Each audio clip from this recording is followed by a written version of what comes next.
Hello, everyone. Yep, the chat room's going crazy. Great. Good to see. All right, let's begin. So we're here for MATH7502 again. This is our week 5 practical session. And we're doing data science, or the mathematics behind data science and linear algebra. So let's begin by looking at your first assignment. Now, we went through the first 6 problems in previous sessions. So if you missed that, well, of course, you can find those sessions on YouTube. But now we're going to look at questions 7 and 8. And then later, we're going to talk about some theoretical aspects of vector spaces. And we'll have Walla presenting a problem towards the end about the null space of matrices. So if you're interested in that, YouTube, stick around. Okay, everyone who's in the class, well, I think you'll probably stick around anyway, so welcome. Okay, so let's have a look at question 7. I think I should zoom in a little bit on it. Now, it's a Julia question, but I'm just going to talk about a little bit of, say, techniques for putting this together. All right, so I'll cover up all of the unnecessary info here, and we'll look at this a little bit at a time because I'm not the best reader, as I've told you before. Okay, so this says, implement a Julia function that receives 2 matrices A and B, and implements the product AB if they can be multiplied in this way. Otherwise, your function throws an error or lets you know about it. The implementation should be via one of several techniques, all right? So they could be dot products, linear combinations of columns, linear combinations of rows, or sum of outer products. A flag should indicate which of the 4 methods is to be used. Okay, so my understanding of the last line is that you should at least say which method you're using. Okay, so I think that I'm going to be talking about the first method, which is dot products, right? I mean, this is, in my mind, fairly obvious anyway, so it's a natural choice. All right, so let's just build some pseudo code here. As you know, I like to use Mathematica. Yoni likes to use Julia, and this course is in Julia. I don't want to write Julia code here because that gives away your answers.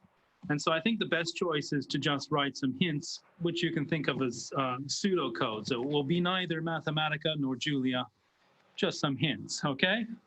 All right, so let's just think about this. Now, so I'll comment. So I'll write pseudo code. All right, and then I'll talk about some steps. All right, so you might take as a step 1 in multiplying AB to take account of the number of rows and columns that you have, all right? So in other words, you'll be constructing a function. Let's see if I can pull this closer to myself. All right, let's call it prod. It would be taking in, say, x and y. And it would calculate, and I'll abbreviate here, M, let's say, would be the length, first column, of x. Okay, you can see I'm abbreviating here. I want to be fairly quick. N equals the length of the first row of x.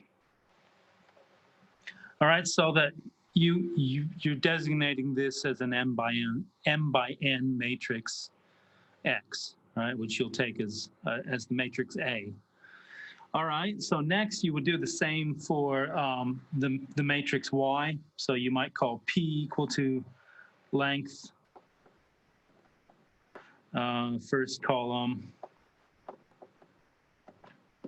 of y, and q equal to length of the first row of y. Okay, now doing that tells you the dimensions, right? So that you can see whether or not you can multiply the matrices in this way. All right, so in other words, is the product defined? So we know that if the number of columns of the first one, in this case I'm talking about x, and that's this, right? The length of the first row is the number of columns. If that is equal to the number of rows of the matrix B, the second one, right? Then that product is compatible. Otherwise, you should get an error, right? So how do we write this in code? Okay, so you would want an if statement. So your function might look like product x, y, and there's specific syntax for building functions in various languages, of course, right? But you might say it's equal to, now you have an if statement. So something like if n and p are equal, and sometimes this is with two equals, sometimes I think it's just one equals, depending on what language you're dealing with. All right, and then you want something like some way to build a list out of this, right? Now, this is often done in languages with a for loop,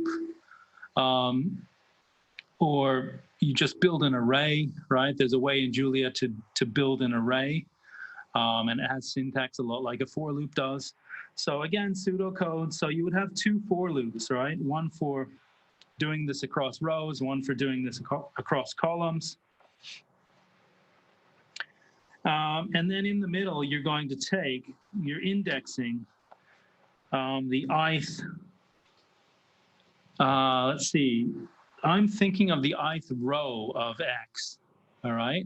But in Julia, for example, you would be dealing with columns when you're indexing, if I remember right. So you want to read this as if you're, well, you need to do the right thing, okay? But again, so I'm talking about this being the ith row, and then I'm going to multiply that by y, and then I'll take all of the first entry so that I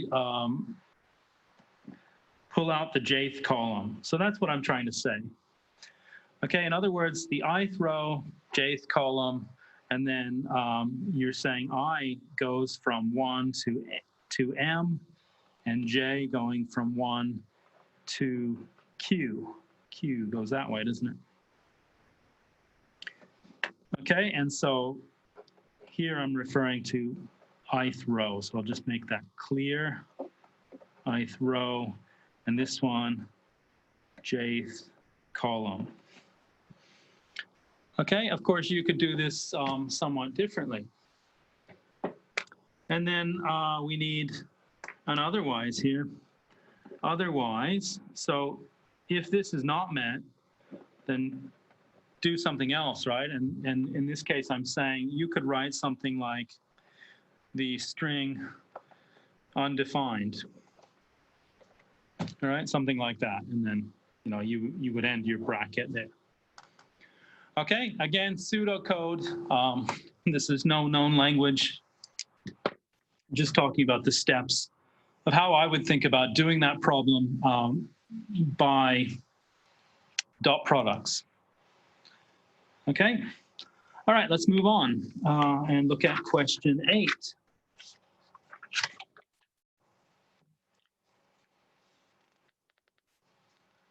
Now, question 8, we did a lot of similar things in one of the previous sessions. So I think it should be fairly manageable. Even a lot of the appropriate Julia syntax for that was done in the previous session too. So I think it shouldn't be such a problem, but you still got to think about how to put this together, what you're being asked and so on, but I'll try to help you with a little bit of this. Okay, so let's read it. If you were given a random n by n matrix A where each entry Aij is independently and uniformly selected from a continuous distribution, e.g. uniform bracket 0, 1.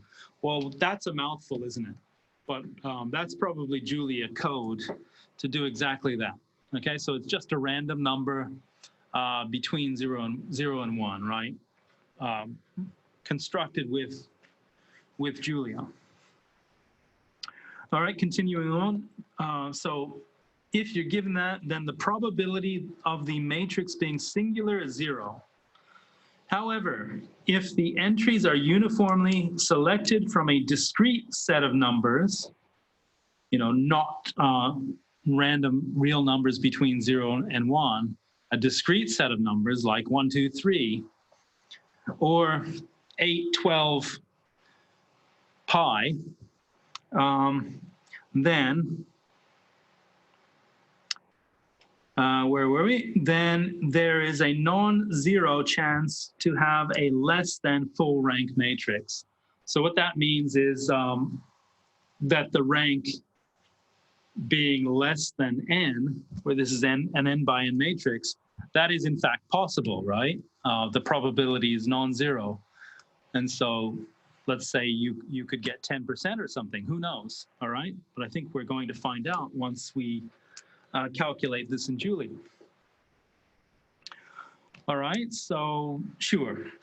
Now, question A, demonstrate this claim on 3 by 3 matrices by generating random uniform entries for 10 to the 6. Now, if I remember right, 10 to the 6 is a million, right? 6 zeros is a million. Okay, good. So we generate a million 3 by 3 matrices and seeing if they're all non-singular. Okay, so that means that we're doing this, okay? We're taking entries given by this, so between 0 and 1 randomly chosen.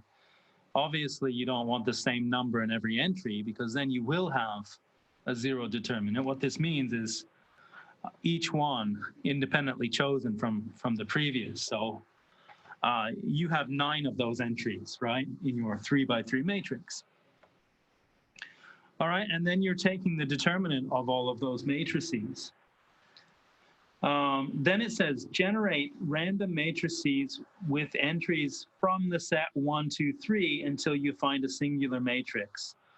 Okay, so I think the first part of this is fairly straightforward, all right? So now I may just be speaking rather than writing the whole time. So what I'll say is what you want to do is construct a function that returns a random 3 by 3 matrix with entries in the set 1, 2, 3. And I'm only talking now about the second part of this part A, all right? Because the first part I think is very easy. You just do as instructed there, right? The second part is a little bit more involved. So your first step, and I guess I'll do some writing. Okay, so step 1 would be construct a function that returns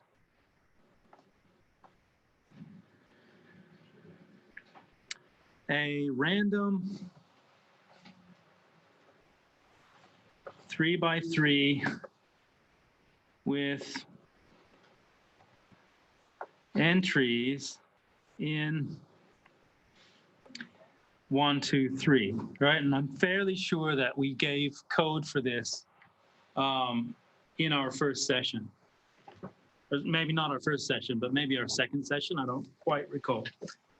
Okay, and then what you want to do is maybe use a while loop, or you could use a for loop with some ifs in it. So use a while loop. And I'll just give an example of this. E.g., you might say something like n equals 1, and then while det m is non-zero. Of course, this is again pseudocode. So while that's non-zero, you could then say print n, and then increment, something like this. Increment the value of n. Okay, so this part of it, what I mean to say here is m is, this calls on the function that you might have built earlier, Rm, right? And Rm, I mean to say, does this. It pulls out a random entry of 1, 2, 3. Okay, so it does that.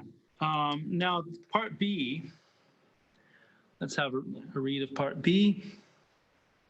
Okay, so now consider 4x4 matrices with elements selected uniformly and randomly from L1, L2, L3, where Li is not equal to Lj, and any of the Li are all of the Li are non-zero, is what I take that to mean. Okay, carry out a numerical simulation experiment to make a conjecture on the distribution of the rank and whether that is affected by the values in this triple here, L1, L2, L3. You know, for example, you might choose just some random real numbers. For example, 18, 12 minus pi, something like that. Okay? So how do you do that? Well, one way you could do that is you could create a function that constructs a random integer between 1 and 3 and use that as an index in this to extract L1, L2, or L3, depending on what that random number between 1, 2, and 3 is. Okay, so that's a good way I can think of to do that. Now, this is possibly one of the more involved exercises in your assignment, so I think I just want to leave it at that because I think you really need to get your hands dirty and do some calculations and see some error messages and learn from those. Okay, so I'd like to leave it at that for now on that question. All right, so let me have a peek at the time. I think we're doing okay. 18 past, and I'll just tilt the screen. Shift it over here so I'm not cutting off half of my face. Okay, now that's it for the assignment for now. So I'll have a look at what's next on the agenda. All right, so the next thing is a little bit of a discussion on vector spaces, right? Now you've done this with Yoni, so I'll keep it really brief. So a vector space V over a field, what is the definition of that? So you need a field first. Now, most of the examples that you will be looking at will be simple fields like real numbers or complex numbers. Okay, so those are fields. Now, I'll go straight to the definition of the field here. All right, so abstractly, a field is a set that has two operations and they have some special properties. So the first one is that the set together with addition or some abstract definition that acts like addition. So that's an abelian group. But what that means is that you have an identity element. In this case, it's 0, right? So that when you add a number a plus 0, you get the same number a, right? And the other way around too. 0 plus a is just a. Okay, so that's the definition of the identity element or neutral element. You also need associativity, so you can move the position of the brackets around. So in other words, left bracket a plus b, right bracket plus c is the same as a plus left bracket b plus c, right bracket. Okay, so it doesn't matter where you put the brackets. In other words, 1 plus 2 plus 3 is the same as 1 plus 2 plus 3. Okay, and that's exactly what associativity means. The last property of a group is that every element should have an inverse, okay? So with addition, this is just negatives. For example, 3 has an additive inverse in the set of real numbers. It's -3. So that makes real numbers with addition a group, all right? Now, the last property is just named after a person called Abel, Niels Henrik Abel, but it just means commutativity. So A plus B is equal to B plus A, all right? Now, we know that in general, we don't have that property for matrices. Okay, now you also need an operation for, well, that's like multiplication. So multiplication also has to have that property, except this time, the identity for multiplication is the number 1, right? And we want to be able to have all of our elements of that field have multiplicative inverses. So in other words, the number 1/3 has a multiplicative inverse. It's 3, because 1/3 times 3 is equal to 1, which is the neutral element. All right, and we also have commutativity with multiplication. So finally, you've got to have multiplication distributing over addition, and all that means is that A times B plus C does what you expect, right? It's A times B plus A times C, and the other way around, as in the A on the right-hand side. Okay, now typical examples of fields would be the real numbers, the rational numbers, the complex numbers, and then finite fields, all right, such as integers modulo 3, if you know what that means, right? So integers mod 3 would be 0, 1, and 2, where addition is ordinary addition, multiplication is ordinary addition, but it's in the system of remainders upon division by 3. All right, so that's what a field is. It's fairly abstract. Okay, and so now I can summarize what a vector space is. A vector space V over a field F has these properties. Addition is associative on the elements of V, right? So doesn't matter where you put the brackets. Addition is commutative on the elements of the vector space V. You need 0 to be in the vector space V. Okay. And additive inverses are in V. So the negatives of the elements of the vector space are also in there. Okay, so in other words, this structure forms an abelian group, and it inherits a lot of its properties from the field. All right, then the second main property is that scalar multiplication, meaning that the numbers in the field multiplied by the vectors. So here I'm using A and B to mean the numbers in the field, right? Whereas the lowercase v here are the elements, the vectors in uppercase V. These are the vectors. So scalar multiplication, well, it's got this associative-like property, right? It's not associativity because these are scalars and that's a vector, but you can move the bracket around. Okay, 1 times V is equal to V. Multiplication distributes over the addition of vectors. So this is scalar multiplication distributing over the addition of the vectors. And then the addition of the numbers multiplied by the vectors has this distribution, AV plus BV.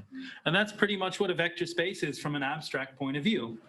Okay, so given that, now we can look at some of the key points. And at this moment, I'm not writing just because I want to be able to leave enough time for Walla to be able to give her discussion. So I don't want to pressure her into feeling she doesn't have enough time. So I'm just going to cover some of this up and just talk about this point by point. Okay, so now some examples. These are coming from a book by Lorenzo Sadum. I hope I spelled your name right, Lorenzo, and said it correctly. It's called Applied Linear Algebra. So these are the early pages, I think page 12 of this textbook. And we're looking at examples 3 through 8. All right, so the first one says, now it's about polynomials, all right? And so what we're doing here is we're thinking about polynomials as elements of a vector space, right? And they generally are. All right, so here we have a notation where we put the field in front and then we have square brackets, right? So this notation means the set of all polynomials where the variable is t and the coefficients belong to this field of real numbers, double struck R. Okay, so let double struck R square brackets t be the set of real valued polynomials in a fixed variable t.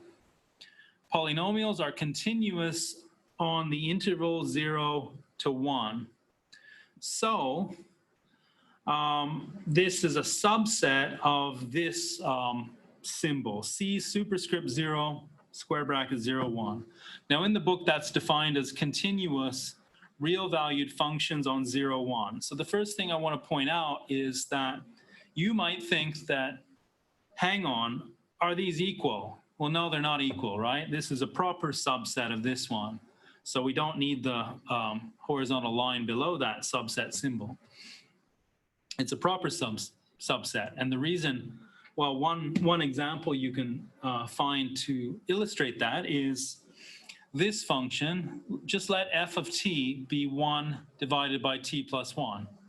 Now it's in here because it's continuous on the interval 0 to 1. See, that's why I had to add 1 to my earlier denominator, so that I could be sure that this is actually continuous on this this closed interval from 0 to 1. So it does count the endpoints or include the endpoints.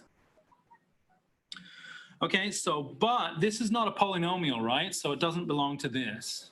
So here we have an example in this that doesn't belong to this. So this is a proper subset of this one.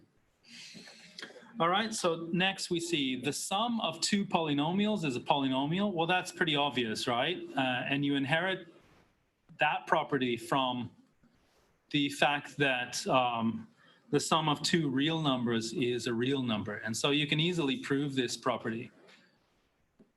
And you could just write it as a sum. Okay, so in other words, just put g of t is equal to a sum of a I t to the power of I, and we would be summing from I equals 0 to some specific number. Okay, incidentally,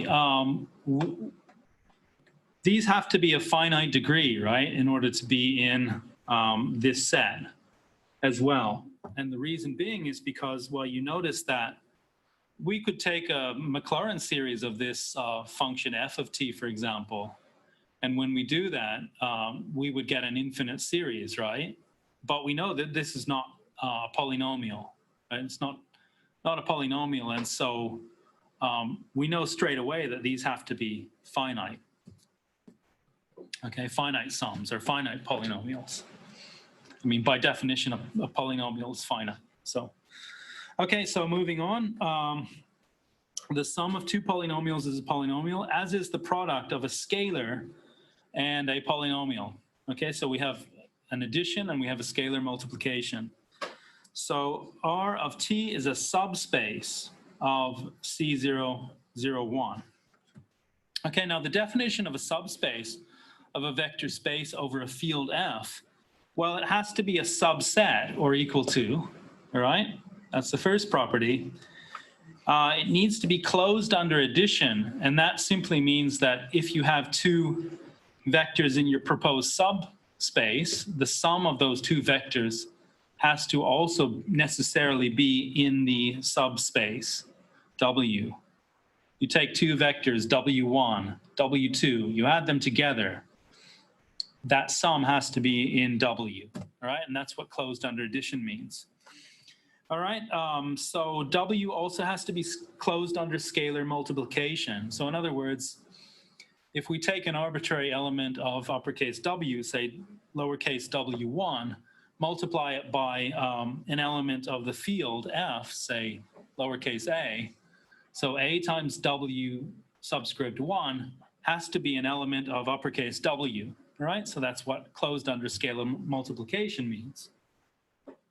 And of course, we need the 0 vector to be in our proposed subspace. Okay, so this is the definition of a subspace. All right, because it's got to be a vector space itself that lives inside another vector space. Okay, right. So that's that one more or less done, and I'll have a look at the time. Yep, okay. So the next one, which is example 4, and this says, let R subscript n of t be the set of real polynomials of degree n or less. Okay, for n less than m, R subscript n of t is a subspace of R subscript m of t, and always a subscript of R of t.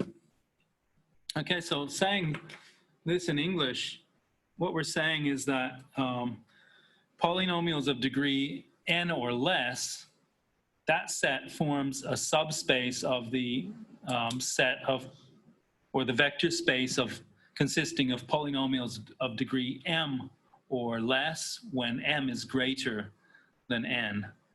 Okay, and this is kind of obvious, right? So for example, x squared plus x plus 1, that lives in a three-dimensional subspace, right? But it's a subspace of the vector space consisting of those polynomials of degree 4 or less. All right, and so if you want to do some, just write some things on this, so you could just write this out again. And actually, I don't know what I'm doing here. When I look at it, I've got 2 polynomials of degree n written there. All right, so that's just one way to think of this, right? So to think of this abstractly, you want to show that it has all of these properties, right? So it's a subset or equal to the bigger one. You take the sums, you show that that sum is still belonging to W. And so we would add these, right? So the next thing I would want to write here is that the sum ft plus g of t is equal to the sum from 1 to n ai plus bi t to the power of I. Okay, you can see that this is another polynomial of degree n, and the degree of this is less than or equal to m, right? Because m is the greater number. So this is belonging to Rn, all right? And it's a subset of V, which in our case, we're looking at this one first. All right, and so also, I mean, it's closed under scalar multiplication, and that's easy to demonstrate, and we can clearly see that the 0 vector is also a member of Rn. Okay, because the 0 vector in this case is just the 0 number. So 0 itself as a polynomial. Okay, let's continue on. So the next question says, instead of considering R of t, we can consider C of t. All right, well, I don't know what's to say about this because it's pretty straightforward also, but let's just elaborate a little bit. So C of t, well, that will be equal to the set of sums. And this time I'll use a j, right? Because in complex numbers, it's typical to put an I for the square root of -1. So I'll put a j here to be the dummy variable that we're summing over. All right, so the sum of all, so we'll have something like a plus b times I. And then, so those are the coefficients there. And then we have t to the power of j. So it's the sum of all this, and we want it to be finite. So stopping at n. Okay, and then I'll put a such that since I spend some of my time thinking about number theory, I like to put a colon rather than a vertical line to mean such that, so that I don't confuse things with divisibility. Okay, so such that n is a positive integer, or actually it could be a 0 integer as well, so we'll put greater or equal to 0 there. And let's see, we want a and b to be real numbers. And yeah, that's about it, right? That's the description of that set. So it's the set of polynomials with complex coefficients, okay? And you could even break that up into being the sum of a t to the j plus the sum of b, or the sum of I times b t to the j, all right? So that this, inside each of these brackets, those are polynomials with, in this, right? And so, yeah. Anyway, okay, so let's move on and look at question 6. How are we going for time? Looks like I have 3 minutes before I need to let Walla have some time. Okay, so next one says, let W dash be the set of vectors in a two-dimensional space. Okay, so, but read this as just two tuples right here, right? Because we're going to see that this is not a vector space. So read this as the set of vectors in, or two tuples, satisfying x1 plus x2 is equal to 1. Okay, now W dash is not a vector space because it's not closed under addition. And let's just find an example that shows that it's not closed under addition. So this would be a counterexample to the assumption that it is closed under addition. Okay, so can we think of two real numbers that add up to 1? How about pi and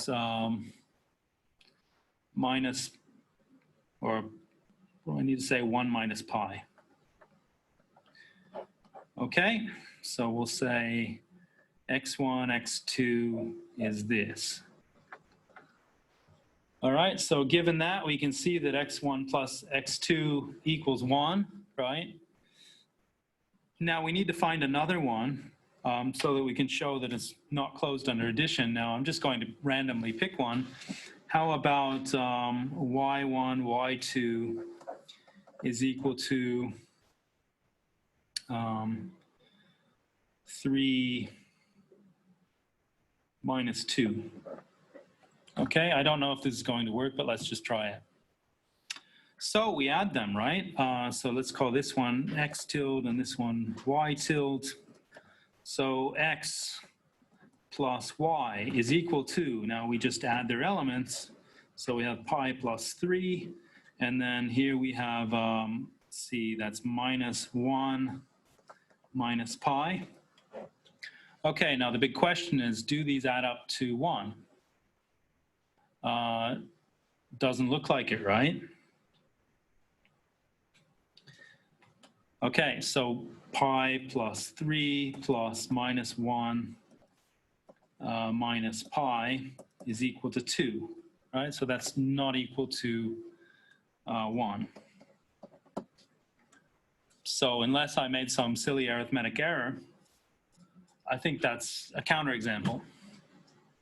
All right, so let's have a look at question 7. And I can see Walla getting up, so I better speak quickly. All right, so integers. So in this case, we'll talk about two tuples of integers. That's a subset of two tuples of real numbers, so it's a proper subset, but it's not a subspace, right? And the reason why is because it's not closed under scalar multiplication. Okay, so yeah, and the problem here is that the field is the real numbers. So we have elements that we're multiplying by in scalar multiplication by pairs of integers, and they're not integers anymore when you do that, right? So it's not closed under scalar multiplication. All right, I better talk about the last one quickly, and then I'll hand over to Walla. So let's see what it says here. We've got a set of two tuples. They satisfy x1 times x2 is 0. So S is closed under scalar multiplication, but it's not closed under addition. Okay, so that should be fairly easy to demonstrate also. Now, if I have enough time in the next session, I'll spend some more time on this, but I think I better let Walla have a go now. So over to you, Walla. I'll just leave some paper there in case you need it.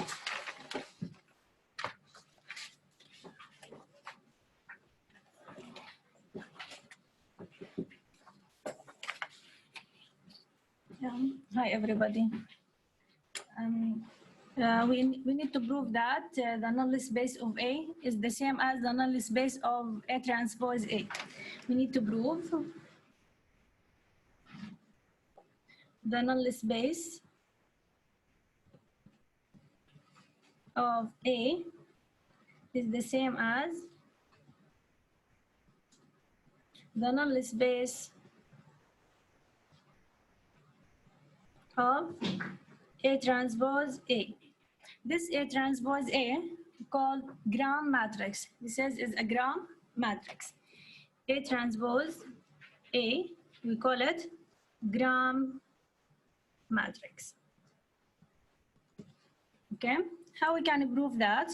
At the beginning, we need to remember what's the definition of null space. Let's start proof. Let A is a matrix. Suppose that the dimension of this matrix is M times N. Belong to R M times N. Okay? We need to show that the null space of A is the same as the null space of A transpose A. Okay? Now, let's define the null space for A and the null space for A transpose A. So what's the dimension of A transpose A? This is belong to Rn times N. Why? Because here it's Rm times N. Here this one is Rn times M, and this one Rn M times N. So A transpose A, the dimension of this matrix is Rn times N. Now let's define the null space for each one. Let's call it N1 for A and N2 for A transpose times A. The null space is defined by X for every X belong to Rn, AX equal 0M. Why we put 0M? Because this is vector, okay? Here 0M, it's a vector, not a scalar. And we define N2 as for every X belong to Rn, there exists A transpose A times X equal 0n. The same thing here, 0n. Why? Because it's a vector, not a scalar. To prove that, we need to prove at the beginning that N1 is subset of N2.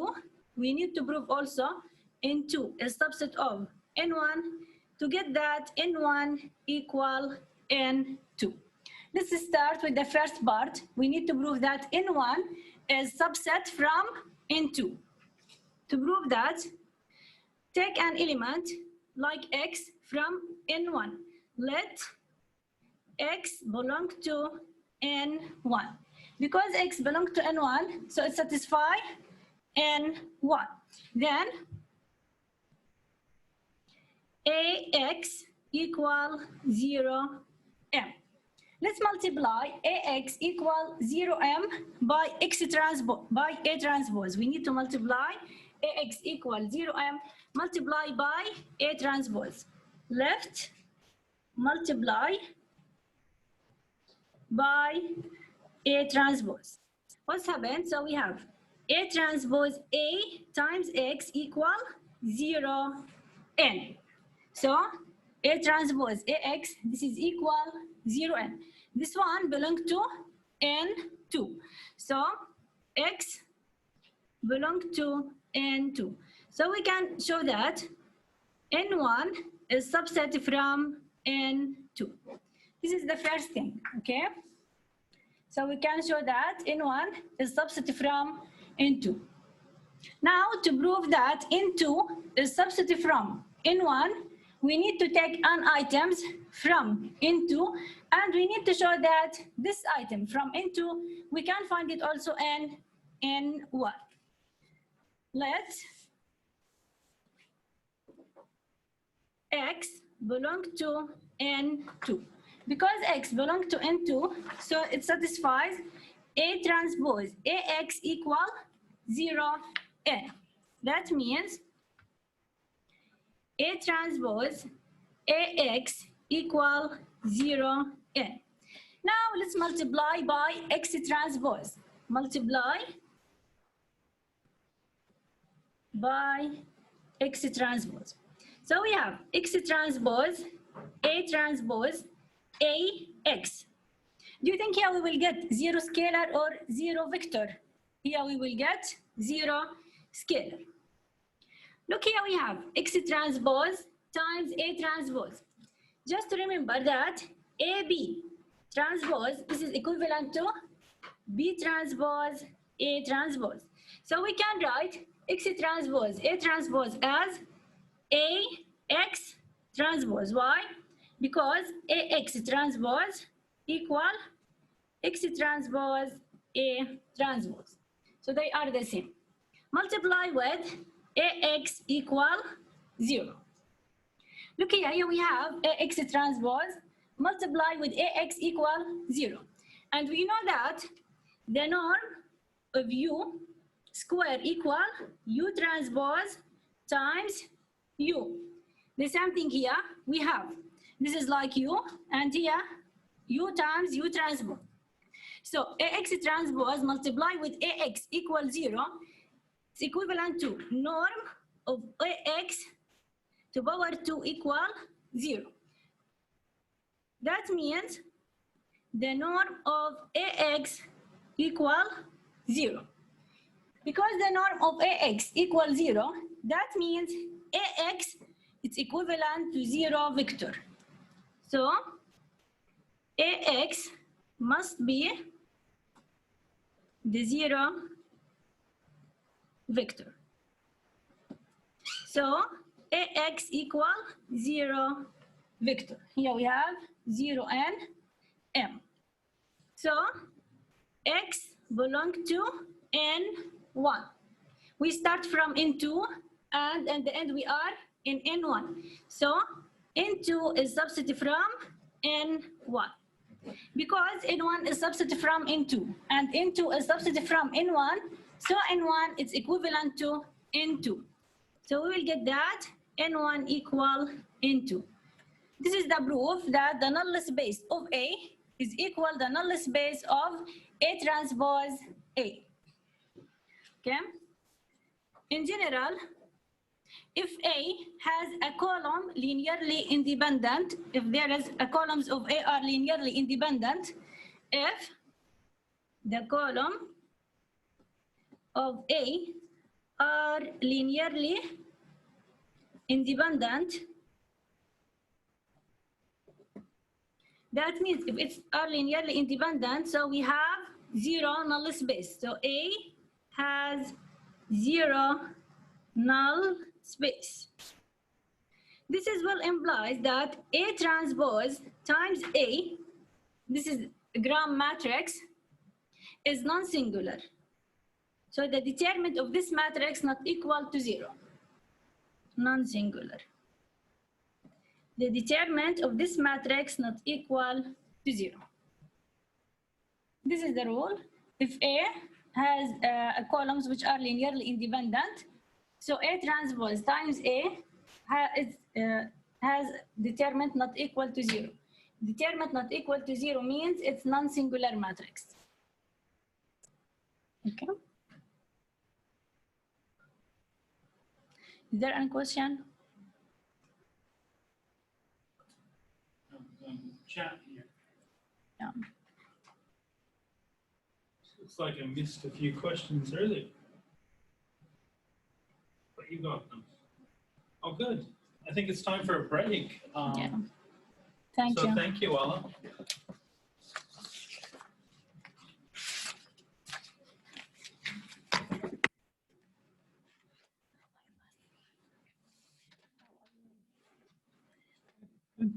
Yeah, nice. I'm afraid of it. Okay. So let me have a look at the time here. If there's enough time, maybe I'll go back and have a look at this question. No, I think it's 5 and 51. 51? Okay. All right, everyone. So, oh, sorry, that's yours. It looks a little like mine. And it's your pen. Thank you. Okay, I might now have another look at this question 8 since we've heard from Walla. Thank you, Walla. And we have a little bit of extra time. Of course, it's 9 minutes to the hour, and I understand you have places to be, so feel free to move on if you want.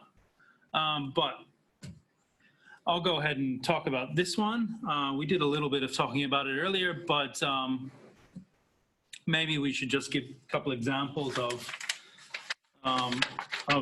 this case. So we've got the set of all two tuples satisfying x1, x2 is 0. So here we see S is closed under scalar multiplication. Okay, so now if you think about what this means, it means that one of these numbers is 0, right? And so, so we could have, for example, x equal to a0 or something like 0b, right? Okay, so now a scalar multiplication would look like something like cx, and then if we have this case, and I'm not claiming that a is non-zero, right? It could be 0. We could be looking at the number 0 or 0, 0 there, right? So I just want to let you visualize this, all right? So Cx in the first case would be C times A, 0. And then in the second case, we'd have 0 and CB. Okay, so we see that these are still belonging to, both of these still belong to S. And so closed under scalar multiplication, right? But it's not closed under addition. So if we had, say, two of these, all right, so let's just say A0 is one of them, and then 0B is another. If we just add the two of these, we get AB, right? So if we now assume that A and B were non-zero, so assume A, B are non-zero. Each of these belongs to S. So A0 and 0B belong to S. But this sum does not belong to S because we've assumed that A and B are non-zero. Right, so it's not closed under addition, and therefore this set is not a vector space, okay? And that's all we have to talk about for this session, but we're going to repeat it all at the beginning of the next hour. So if you want to watch it again, feel free. If you want to do something else, feel free. All right, thanks everyone, and good night.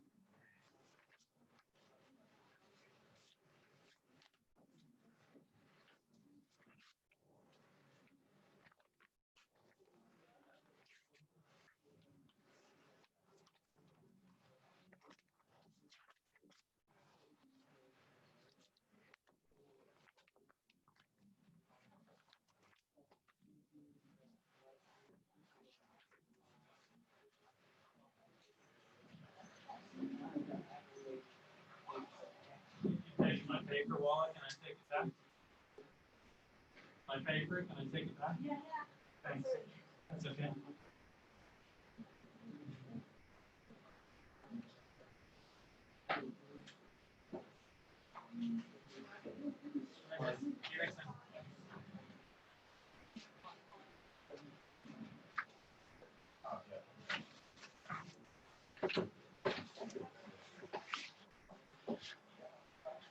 Thanks, Landon. Thanks, Chris. Just reading from the chat here. Okay, I see a question here that I didn't see earlier, so I may as well just answer that for you if you're still around. So the question is, why is the set of consisting of pairs of integers not a subspace of R2?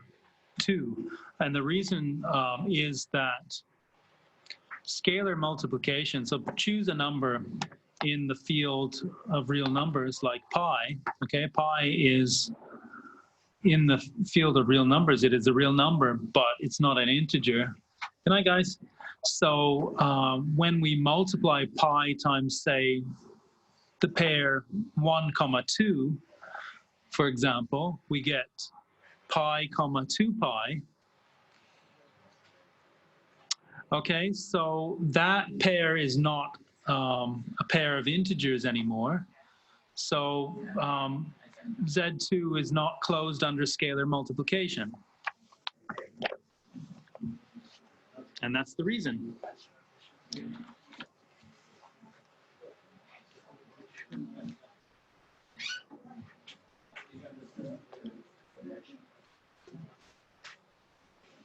Okay, meanwhile, I'll get some water.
Okay, testing. It's 6 o'clock, so we will begin again. Welcome anyone who's just come in. So tonight we're doing the 5th practical session of MATH7502. I'm doing linear algebra and,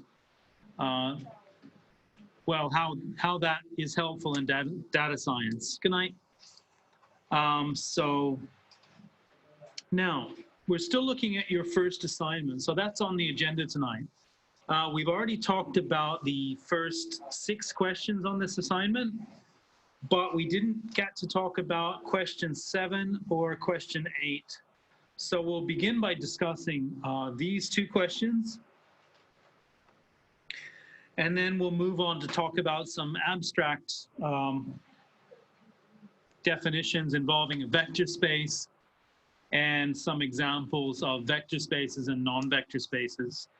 And then we'll have Walla present, good night. We'll have Walla present her stuff on null spaces, showing that the null space of A is equal to the null space of A transpose A. Okay, so let's begin. So question 7 says, implement a Julia function that receives two matrices, good night, and implements the product AB if they can be multiplied in this way. Otherwise, the function throws an error. All right, so the implementation should be via dot products or linear combination of columns or linear combination of rows or sums of outer products. A flag should indicate which of the four methods is to be used. All right, so what are the steps in doing this? I think I need to accelerate a little bit in my presentation of things so that I have a chance to do all of the questions in the latter part and give time for Walla to talk about the null space problem. So I think what I'll do is I'll just pull up a page that I've written earlier. I hope that's okay. All right, but I'll go straight to my comments on the steps of that. Okay, so the steps to doing this problem. Now, this is probably built into Julia anyway, right? That to multiply two matrices, but you will have to build a function that does this in a different way, right? And that way may be going on in the background of Julia's built-in functions for multiplying matrices. Or it may be a more sophisticated method, right? More sophisticated methods exist for multiplying matrices, but they're generally efficient when the matrices are big. All right, so let's talk about the steps in doing this. So I'm going to talk about taking dot products of rows and columns. All right, so the steps in doing that. And so I've got in red here pseudo code, right? Because I like to think of code in terms of my favorite language, which is Mathematica. Other people like other languages, you know, such as Python or Julia. This course is taught in Julia, right? But I'm just going to talk about this in pseudo code because that saves me from accidentally giving you answers to your assignment, okay? And it saves me from writing Mathematica code, okay? Which I shouldn't do. All right, so the steps in this might be, of course, there are various ways to do this, but you would want to construct a function, and you could call it something like prod, right? So it takes in an x and a y. All right, and then what you want to do is you want to calculate lengths of, so I've got calculate m as the length of the first column. Okay, that may or may not be easy for you depending on the language. You might do this in a different way. Okay, because I know that when you do indexing in Julia, when you put, say, x round bracket I, that I think takes out the ith column of the matrix rather than the rows, right? Okay, so from your point of view, this may be a somewhat different exercise, but there are lots of similarities. Okay, so I calculate m as the length of the first column of x, all right? N as the length of the first row of x. Okay, and then I do the same for the y. I put p into memory as the length of the first column, and q is the length of the first row. Now what this does is it gives you the dimensions, right? Because the length of the first column is the number of rows of the matrix, and the length of the first row is the number of columns of the matrix. Okay, so that seems to do that job. All right, so then I would want my function prod to, now I think I need to zoom out a little bit so that I can see the chat and so that you can see what's on the page without it being covered up by other things. Perhaps I can even move the chat over to the right a little bit. Oh no, what have I done? I've made it big. I'll try that again. There we go, that's a little better. Okay, so next we want our function product it'll have an if statement maybe, right? If you want to do a good job of it, then you'd want an if statement. And the if statement would be serving to let you know if these cannot be multiplied in that way. All right, so in other words, if n and p are equal, meaning that the length of the first row or the number of columns of x, that needs to be equal to the number of rows of y, right? For that product to be compatible. Okay, so that's this part. If these are equals, then take the product. Otherwise, so I've got an otherwise after, and we'll talk about this in a sec. Otherwise, just print some string like undefined or something that tells you that that product is not compatible. All right, now what I've got inside this is, so let's look at this bit first. So what I'm doing here is this would be the ith row of x multiplied by the jth column of y. Okay, again, this is pseudo code. So you're going to have to work out what this is in Julia syntax and put that together in Julia. All right, so then I've got two for loops. So if you just think about how you by hand multiply two matrices, then I think this is pretty clear, right? So you could do this by generating an array, right? Or the technique for generating array, but it's sometimes just done with a for loop. All right, so I mean to say I should go from 1 to m, and j should go from 1 to q, right, where these are defined up here. Okay, and then once you do that, you want to test it out, right? Because it's very frequent in my experience that I'll write some code quickly, and then it doesn't work, and I have to read through some error messages, right? So you want to test this and check with some small matrices in the case that the product is defined and in the case that the product is not defined. Okay, so test it. All right, so that completes my discussion of question 7. Hey, question Sam. 8. Yes? Quick question, just. Oh, hi, Jonathan. Is that you? Yep, hello. Just speak. Yeah, can you hear me? Yes, I can hear you. Yeah. Go ahead.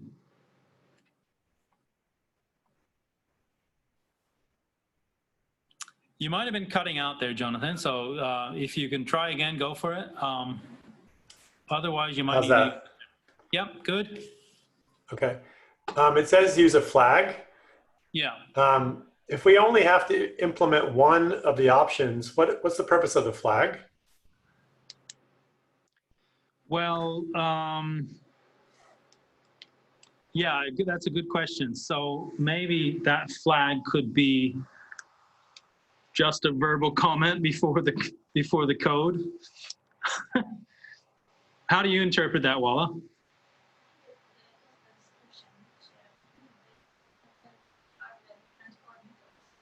Yeah. Yeah, so I don't know who's going to be marking this, either me or Walla or both, but so we'll just interpret that to mean that you should just write some verbal description of which method you're actually implementing. Does that sound okay, Jonathan? Yeah, so no flag needs to be as a parameter in the function then? No, yeah, just give us a verbal message of which method you're using to do it, and that'd be great from our point of view. So, thanks for your question. Cheers. So yeah, just interrupt again if you've got any more. All right, so the next one. Now the next one's question 8. So I'll read it. Actually, you know what? I'm going to read the one that I've written by hand because I've kind of written things in a way that I think I can say better. Okay. So this is what I have here. So it says something like, if you were given a random n by n matrix A, where the entries Aij are independently chosen, independently and uniformly selected from a continuous distribution, e.g. uniform 0, 1. And so that's probably a Julia function to just give you a random number between 0 and 1. Then the probability that the determinant is 0 is 0. But that's not the case when the entries are uniformly selected from a discrete set of numbers like 1, 2, and 3. All right, then come our questions. We've got 3 of them. So demonstrate this with 10 to the 6, 3 by 3 matrices with real entries in 0, 1. And then do that again with discrete entries, as in randomly chosen from 1, 2, and 3, until you find a singular matrix. Now, we talked about the code for doing part of this, right? For generating a random 3 by 3 matrix with entries in 1, 2, 3 in a previous session. I don't quite remember which one it was. It might have been the second one or so, but that should be up on YouTube. So I think you should be able to find that if you don't know what to do there. All right. So, but how do you think about putting that together in code? So I'll write some more, or I'll show you some things I've already written. Pseudo code for this again. So I should probably say that. Pseudo code. So just some steps. So you want to construct a function that returns a random 3 by 3 matrix with entries in 1, 2, 3. And I think in that session earlier, we used RM round bracket or something like that, if I remember right, to do that. And then you could, now you don't have to because you could do this via other methods, but a while loop would do the job. Okay, so it's something like n equals 1, while the determinant is non-zero, print the number n, for example. So you can see when it stopped doing that. It'll eject, and so it would be beyond the number that's being printed out, and then increment, or do this with a for loop, for example, n in 1 to 10 to the 6. Okay, where this m here, I mean for that to be calling on this function that chooses a random number between 1 and 3. And what I'm talking about here is the second part of this question A, because I think the first part of it's rather obvious, and you can easily do that yourself. In fact, we might have even done this in a previous session, the first part of that, right? Okay, so that's what you would do there in part A. Now, there's a part B of this question. Any questions about this, Jonathan?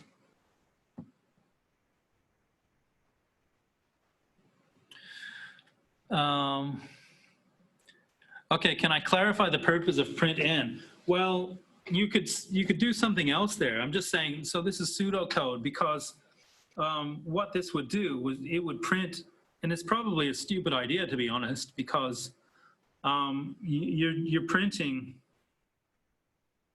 the numbers 1 through whatever, but the whatever is the last one where the determinant was non-zero, right? So it ejects that.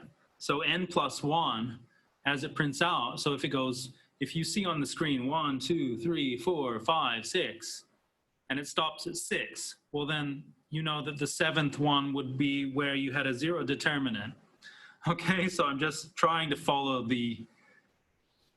what that says there. But, you know, there are plenty of more sensible ways to do that, perhaps. Yeah, so that's just one possible way to flag a singular or non-singular matrix. Yeah, that's right. And then you could put some English in there and say the first time I got a singular matrix was when n equals whatever you got after that, right? Got it. Thank you. Yeah. Okay, because it says until, I mean, just the wording of this suggests a while loop, right? And so this is the most basic form of a while loop in pseudo code that I could think of. All right, so next question is B. Now consider 4x4 matrices with uniformly randomly chosen entries L1, L2, L3, where Li is not equal to Lj, so none of those are equal. And this part is saying that none of those are zero. Okay, so is the distribution affected? The distribution of the ranks, that was. Okay, so in this case, now this is jumbled up, so sorry about that. In fact, maybe we'll zoom in on this to try to make up for that and move it up. All right, so the steps that I thought of, construct a function, and I've got 2 R's there. It inputs this as an array, L1, L2, L3, and returns the rank of a random 4x4 matrix with entries in L1, L2, L3. So what I'm thinking here is to use the random numbers in 1, 2, 3 as indices to pull out of this array and form a 4x4 matrix with entries in L1, L2, L3. Is that clear? Yeah, so it sounds like we have choice on what to use for L1, L2, and L3, and then... That's right. In fact, I mean, you should make various choices to see if the actual numbers have any effect on the distribution, right? So don't just choose any triple. Choose several triples, right? So you can form a conjecture on what's going on. Okay, all right. So yeah. And are we it doesn't say that we're restricted in using any Julia functions, like we could use, like if they had a function called rank, I don't know if they do, but if it did have a rank function, we could use that. Oh yeah, in fact, you should do that. I'm pretty sure that is a built-in function in Julia. Okay. And from memory, it's just rank. Yeah, Walla's nodding her head yes. Oh. Cool, okay. Yeah, and Walla adds, you should try to use real numbers, not complex numbers. Walla, that sounds like you're speaking from experience there. I probably would have avoided complex numbers if I could have. Well, I mean, to me, that's just suggests that maybe you should give that a try too, just so you can see what Walla might be talking about. Okay. All right, so the next part, so I think I said this, right? I'm basically, in my thoughts on this, I'm using the numbers 1, 2, 3 as indices to pull out of this, basically, because you can get a random number from between 1, 2, and 3, right? Quite easily, I know. And you can use those as indices to pull out of that. So that could do the job, but of course, there are probably other ways to do that. Okay, let's move on. So the next thing that we're going to talk about in this session is, well, vector spaces and some examples from a book. So first I'll pull up a couple of... Hey, Sam. Yeah. You and Walla, you guys you've recorded this session for the first hour, and that you're posting that onto YouTube, is that correct? Yeah, that's right.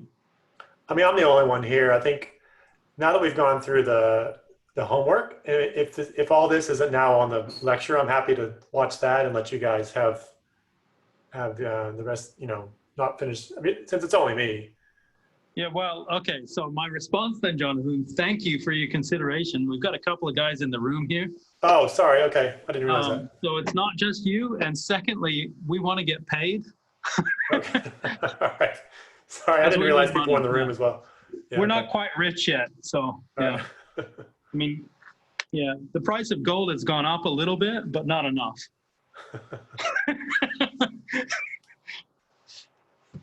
Yeah, okay. So feel free to, if Jonathan, if you prefer to listen to the recording later, by all means, go for it. But yeah, stick around if you like. It's up to you. Okay, so anyway, so we'll keep going. So vector space over a field.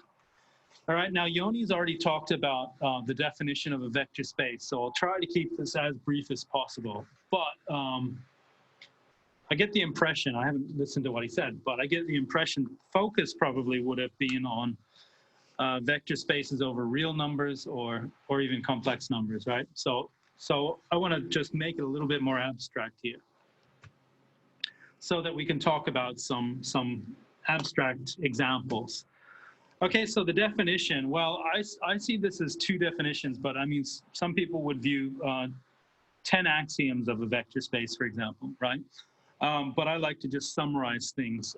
So the first one of two main points of a vector space, the first one being that addition has an associative property. Okay, so that means that you can move the brackets around. So first vector plus second vector plus third vector. Now it's saying that it doesn't matter where you put the brackets, which of the two vectors you add first. And then this, I mean commutativity. We've got commutativity of addition. So vector 1 plus vector 2 is equal to vector 2 plus vector 1. Then we have the neutral element, so we have a 0 vector. Maybe I'll just put a tilde under that. Okay, and we have additive inverses. Whenever we have a vector v in big V, we have its additive inverse. That would be minus v. Okay, and that would make this structure into what we call an abelian group. Okay, I'm not going to define it just yet. Now, the next main point is that scalar multiplication satisfies all these nice properties, and you can just see them right there. So I'm treating the A and the B here as scalars, but the V is a vector. Okay, so in other words, we can perform the scalar multiplication of B times V and then multiply the scalar A in, and that's the same as if we multiplied the two scalars A and B together and then multiplied the result times the vector. Then we have 1 times V is equal to V. Again, little v belongs to the set big V. Okay, and then we have the property that A times the two vectors U plus V is equal to A times the vector U plus A times the vector V. And then the sum of the two scalars A plus B then times V is equal to AV plus BV. All right, but an important point here is that F needs to be a field, okay? So in mathematics, a field is a set together with two operations, could be addition or multiplication, or could be some abstract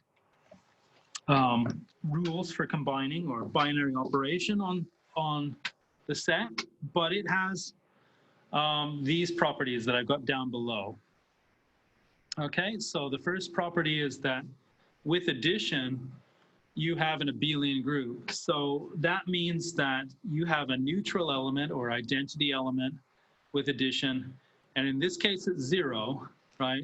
And so that means that A plus 0 equals A, which is equal to 0 plus A, right? So the number 0 is a neutral or identity element of this algebraic structure. Okay, and then another property is that you can move the brackets around. An element A of the field plus B of the field plus C of the field, it doesn't matter which ones you add first, right? It's still the same result. And then this word, abelian, means that you can swap them around, okay? AB is BA. Okay, so it's fairly simple, right? But I didn't mention additive inverses. You also need every element of your field to have an additive inverse. For example, if you have the number 3 in your field, then you need -3 to be in the field, so that 3 plus -3 gives 0. Okay, and that makes it an abelian group. So you need your field to have this property with addition. Then you need the same property with multiplication. The only difference here is that the neutral element or identity element of this structure is the number 1, or some abstraction of that. And the inverse property is a multiplicative inverse. For example, the inverse of 3 in this structure is 1/3, because 3 times 1/3 gives 1, which is the identity element of this structure. And then the final property is that multiplication distributes over addition, and that's just this, that A times B plus C is A times B plus A times C. And then several examples of fields. Real numbers, which you've worked with a lot, right? Real numbers has nice arithmetic properties. Rational numbers have nice arithmetic properties, right? These are the fractions. Complex numbers, again. And this here is integers mod 3, or you could have integers mod 5, or mod another prime. Okay, so that's also a field. And so this just talks about the system of remainders of integers modulo 3. When you divide by 3 and you look at the remainders, well, we've got 3 possible remainders, 0, 1, and 2. And together we have these nice arithmetic properties that make it a field. Okay, so that's what a field is. Now, that particularly applies to this part of it, because these elements, A and B here, they are treated as elements of a field, okay? And that's important in the example, at least one example to come. So let's move on and have a look at these examples. So they are examples about vector spaces, and they come from a book by Lorenzo Sadum, Applied Linear Algebra, around page 12. So the first one says, let R, double struct R, T be the set of real valued polynomials in a fixed variable T. Polynomials are continuous on 0, 1, so we have that this is a subset of C superscript 0 from between 0 and 1. So this means in this book, continuous real valued functions on the interval from 0 to 1 inclusive of the endpoints. Okay, so here I give an example that shows that that is actually a proper subset. So the example is 1 divided by t plus 1. Now that is a continuous function between 0 and 1, including those endpoints, but it's not a polynomial, right? So then it's it doesn't belong to this collection of polynomials with the variable t and coefficients real numbers. Okay, so now let's go over what makes this a subspace of this one.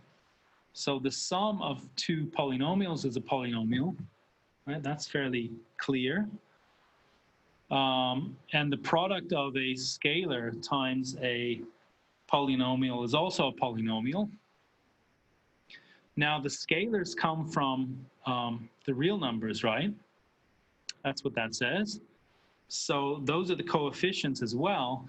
And in other words, when we multiply a real number by a polynomial, we distribute it over the sum, and we multiply it by each of those coefficients and obtain coefficients of a new polynomial. Okay, so it's closed under scalar multiplication. All right, now let's have a look at the definition of a subspace. of a vector space over a field F. And generally, in this case, the field here is the real numbers. Okay, so W, the subspace of V, needs to be a subset or equal to. It needs to be closed under addition. It needs to be closed under scalar multiplication. And we need the 0 vector to be in it. Okay, so if we have that, then we have a subspace. All right, good. That brings us to the fourth example, because this one started at 3. All right, the fourth example says, let Rn T be the set of real polynomials of degree n or less. For n less than m, Rn of T is a subspace of Rm of T, and it's always a subspace of R of T. Okay, so we have those 4 properties. We have the set of polynomials of degree n. It is a subset or equal to this one and this one, right? Because m is greater than n. And we have W closed under addition because we can just take 2 particular polynomials, write them this way, add them together, and what we get is, I'll just write it now.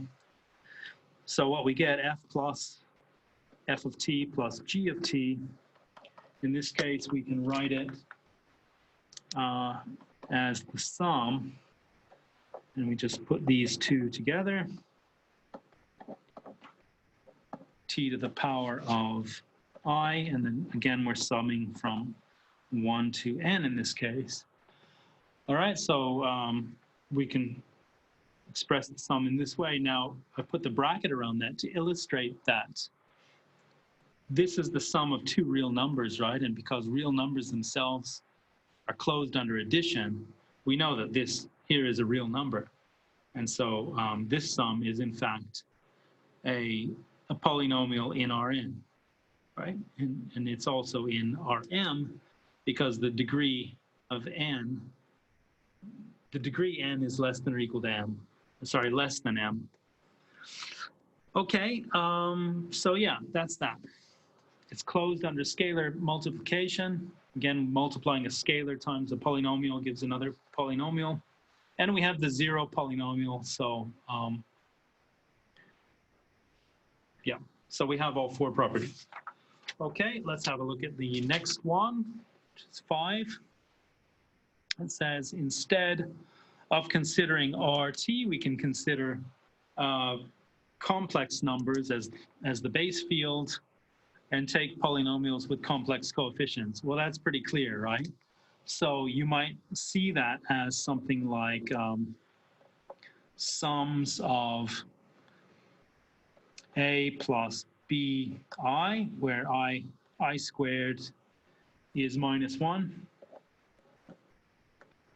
And then t to the power of j. Here I'm swapping summing over j this time because we want to use I for the square root of -1. Okay, so this is a typical element, an arbitrary element of this ring of polynomials, which is a vector space. All right, now we can even break this up and look at it in a different way. So this here is equal to the sum of a t to the j bracket plus the sum of b t to the j, and then times I. Okay, summing over the same region. All right, so this is, this one belongs to this vector space, and then this one in the brackets also belongs to the same vector space.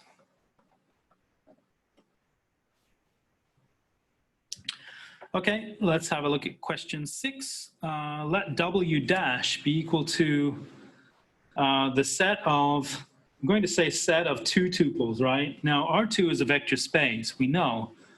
But here we want to specifically say what we mean is the set of two tuples satisfying x1 plus x2 is 1. Okay, so it's not a vector space because it's not closed under addition.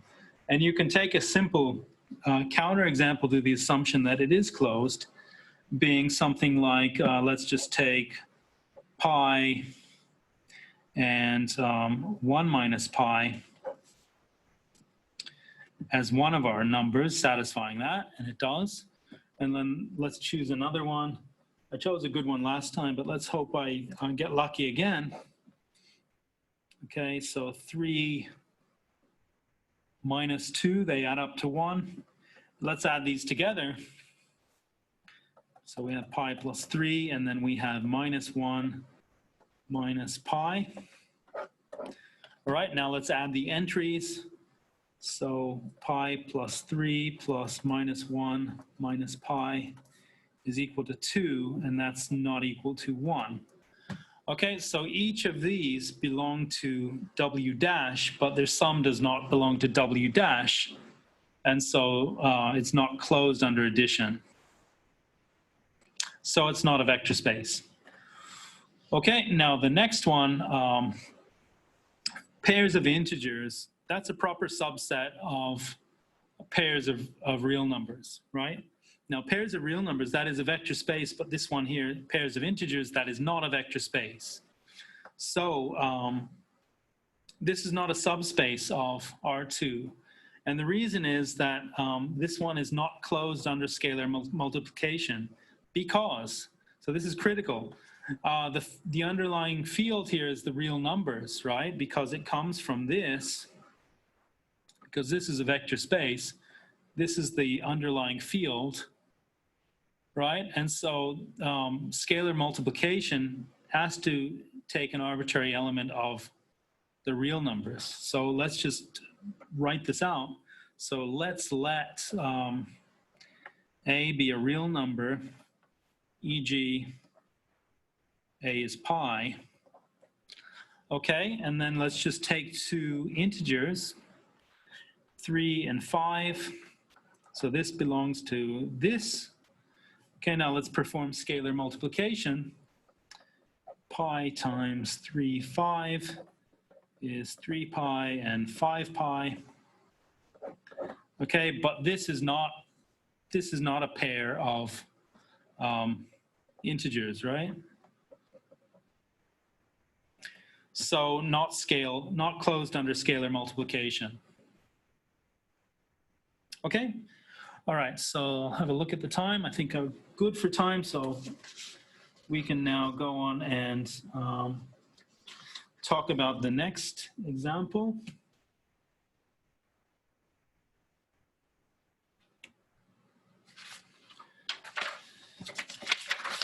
Okay, I seem to have gotten my pages mixed up, but this is what I want. All right, here, let's let S be the set of pairs of real numbers satisfying x1, x2 is equal to 0. So you could think of this as geometrically as the collection of points on the x-axis together with the points on the y-axis together with the origin 0, 0. So it's closed under scalar multiplication. So let's just take an example. K times A0 is equal to KA 0, which belongs to S. So that works. Now, on the other hand, K times 0B is equal to 0 times KB, which belongs to S. Okay? So it's closed under scalar multiplication, but S is not closed under addition because, for example, if we assume now that A and B are non-zero, then what we have, A0 and 0B both belong to S. Now let's take their sum. A0 plus 0B is equal to AB. Okay, now is this belonging to S? No, it's not, right? Because we assumed at the start of this that A and B were non-zero. Okay, so it's not closed under addition. Okay, so that concludes what I'm going to say to you now. We'll hear from Walla if you're ready, Walla. Walla is going to do a problem showing that the null space of A is equal to the null space of A transpose A. And I'll just get out of your way. Thanks.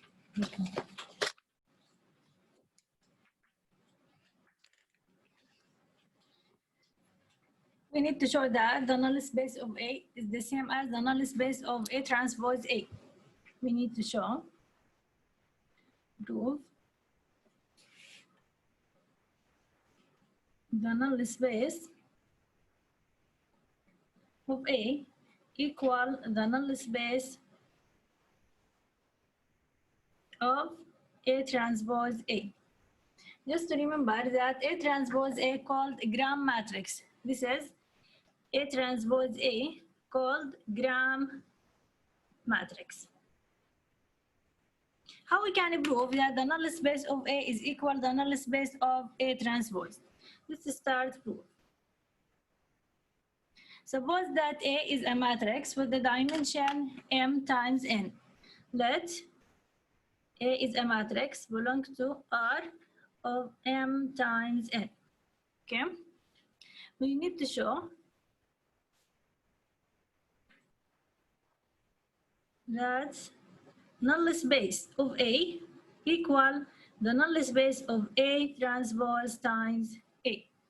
So A transpose A also is a matrix belong to, here this is m times n. So A transpose A belong to R with n times n. Why? Because this one is R of n times m, and this one is R of m times n. If you multiply R of n times m with R m times n, so we will get that A transpose times A belong to R with n times n.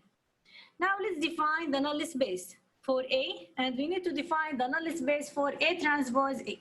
What's the null space in general? General, null space of A, let's call it N1. For every x belong to Rn, Ax equal 0m. Why we put 0m? Because it's a vector. When you multiply Ax, then you will get 0 vector. And let's define that the null space for A transpose A, let's call it here N2, as for every x belong to Rn, A transpose Ax, this is equal 0n. And we put 0 and also the same thing because it's a vector. Now let's take an element from N1. Suppose that x belong to N1. Let x belong to N1. We need to show that this x also belong to N2. Because this x belong to N1, so it satisfies the null space for A. That means A times x equal 0m. Now, let's multiply by A transpose from the left. Let's multiply by A transpose from the left. So here we have A transpose A times x. Well, this is equal 0 and n. So here we have 0 n. We start from x, which belong to n1, and we end up with x, which belong to n2. So from this one, we get that x belong to also to n2. We can conclude that n1 is subset from n2. This is the first thing. Okay, this is the first thing. We start from x, which is from n1, and we end with x, which is from n2. Now, to prove that n2 is subset from n1, we need to take an element from n2. take now x belong to N2. Because x belong to N2, it satisfies the null space for N2. That means A transpose AX equal 0 N. Now let's multiply by X transpose. Let's multiply by X transpose from the left, the same thing. Here we have X transpose, A transpose, AX. Well, this is equal. If you multiply X transpose times A transpose times A times X, this will give you 0, which is scalar. Here the 0 is a scalar, not a vector. Okay? And we know AB transpose, this is equal B transpose, A transpose. Here we have X transpose, A transpose. So we can write it as AX transpose times AX equal to 0. Why? You can, instead of B here, we have X. The same thing, AX transpose, this is equal X transpose, A transpose. They are equivalent. Now look here. Here we have AX transpose multiply with AX. And before we define the norm of a vector y, for example, the norm of y to power 2, this is equal U transpose times U. Here we have the same thing. Instead of U, we have AX. So we can write AX transpose times AX equals 0. This is the same as the norm of AX to power 2. This is equal 0. Because the norm of X to power 2 equals 0, so the norm of X without power, the same thing, this is equal 0. Just you can take the square root. So the norm of AX equals 0. When the norm AX equals 0, that means the inside of this norm is equivalent to 0. So this is mean AX is equal 0 vector. So here we have AX equal 0 M. And this has belonged to N1. So prove that, start with something in N2 and we end with something in N1. So X belongs to N1. From here, we can conclude that N2 is subset from N1. From result 1 and 2, we can conclude N1 subset from N2 and N2 is subset from N1. That means N1 equivalent to N2. So in general, the null space of A is equal the null space of A transpose A. Okay? Also, the columns of A, if the columns of A are linearly independent, in general, if the columns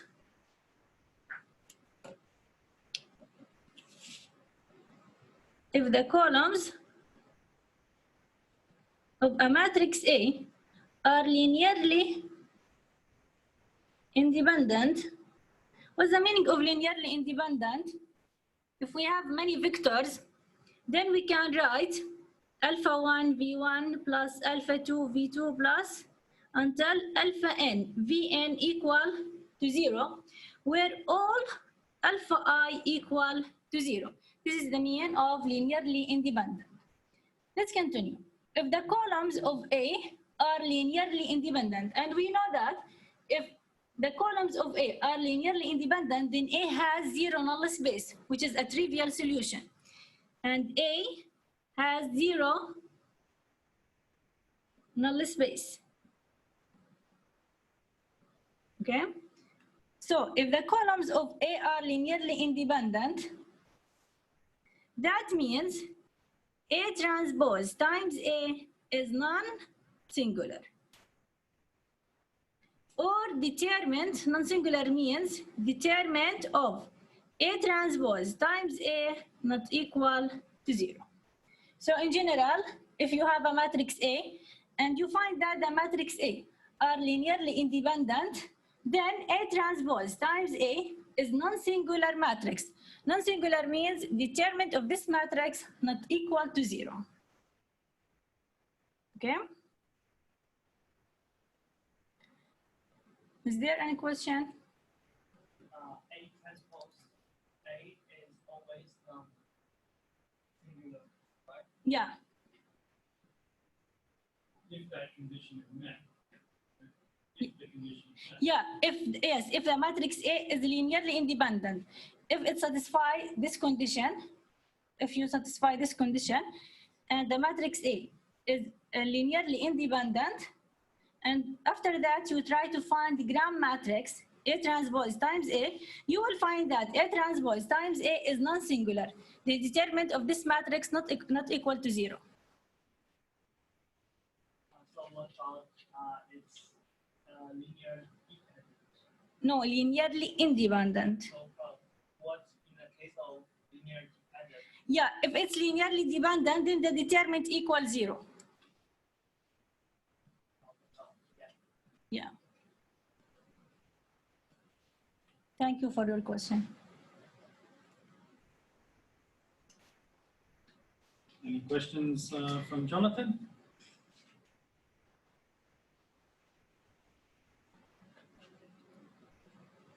All good. Thank you. Okay, thanks, Jonathan. I don't know if you can hear me, but thanks for participating. We'll see you Yeah, next time. thank you. Sounds good. Thank you. Good night. And we can wrap it up. So that's all. Stop the share.